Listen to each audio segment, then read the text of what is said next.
I'm live tonight at the Democratic National Convention in Charlotte, and what a crowd we have. We're just 4 hours away from President Obama's speech in this election. Suppressing the vote has become a key part of the Republican strategy. And for almost 50 years, this country has had no greater champion of voting rights than the man speaking now at the podium. Voter ID, voter suppression, is something that they have brought out in many states this year.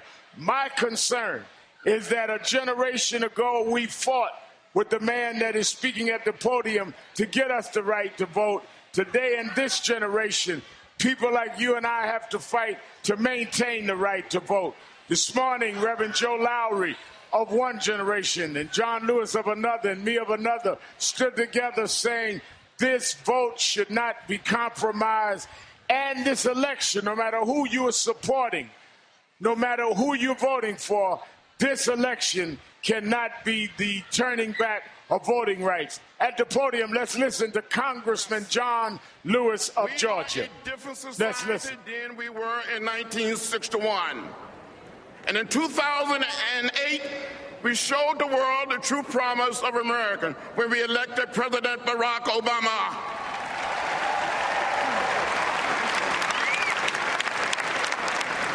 A few years ago, a man from Rock Hill, inspired by President Obama's election, decided to come forward. He came to my office in Washington and said, "I am one of the people who beat you. I want to apologize. Will you forgive me?" I said, "I accept your apology." He started crying. He gave me a hug. I hugged him back, and we both started crying. This man and I don't want to go back. We don't want to go back.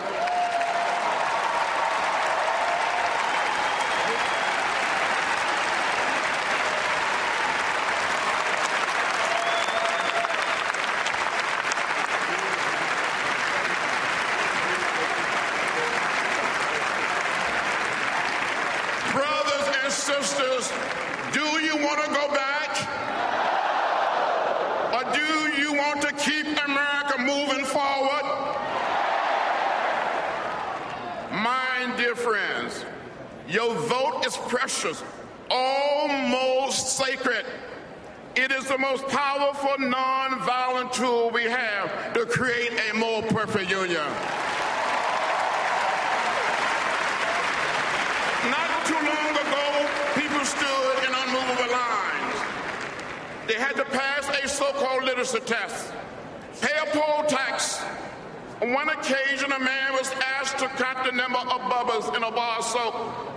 On another occasion, one was asked to count the jelly beans in a jar, all to keep them from casting their ballot.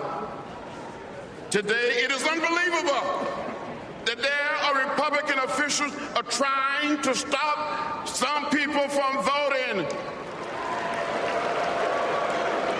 They are changing the rules, cutting polling hours and imposing a requirement intended to suppress the vote. The Republican leader in the Pennsylvania House even bragged that his state's new voter ID law is going to allow Governor Romney to win the state. That's not right, that's not fair, and that is not just.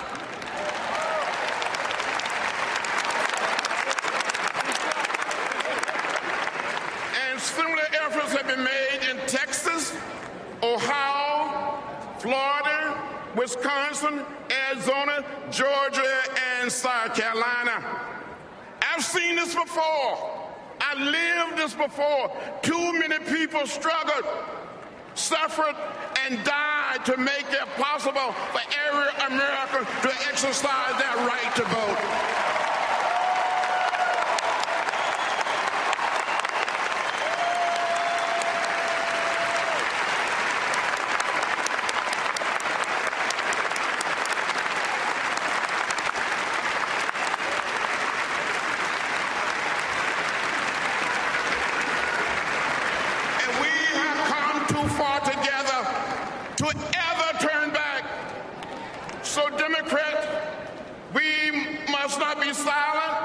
must stand up, and speak out.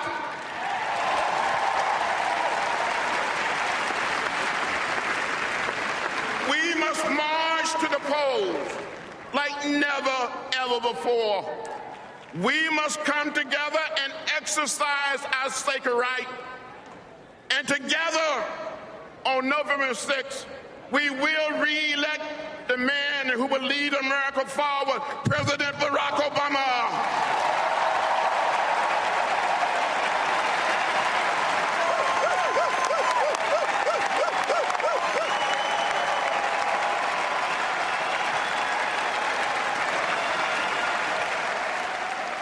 That was Congressman John Lewis.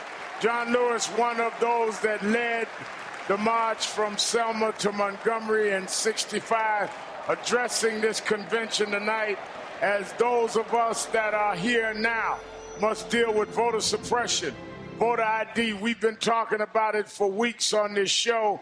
Many of the civil rights groups are out here. We are now dealing with this. The threat to our right to vote is real, and we're not going to let them turn back the clock, as Congressman Lewis said. Joining me now is Alex Wagner, host of Now with Alex Wagner here on MSNBC. And E.J. Dionne, columnist for the Washington Post and an MSNBC contributor. Thanks for both of you coming on the show tonight. Thanks for having us, Rob. Good to be with Let me ask you, E.J., you were in the hall when the Congressman John Lewis were speaking, and we could see from the shots, some people in the audience appeared moved, some had teared up. What was the reaction as you got it on the floor? Well, it was an overwhelming reaction. I mean, no one is more qualified to make the moral case for equal voting rights than John Lewis. This is a very brave and very good man, and I think people, regardless of their politics, know that that's true. And the room was electrified because this is a very, very fundamental thing. We talk about a lot in political terms and how some of these laws might make it harder for President Obama to win. But the idea that on one day every 2 or 4 years, every person in the country is absolutely equal, whether you're a homeless man or woman or the richest person in the country. Democracy means that every single citizen ought to have equal access to the ballot box. And what's wrong with these laws is they clearly discriminate against particular groups of Americans, particularly less privileged Americans. And so no matter where you stand on the election, you ought to be opposed to this.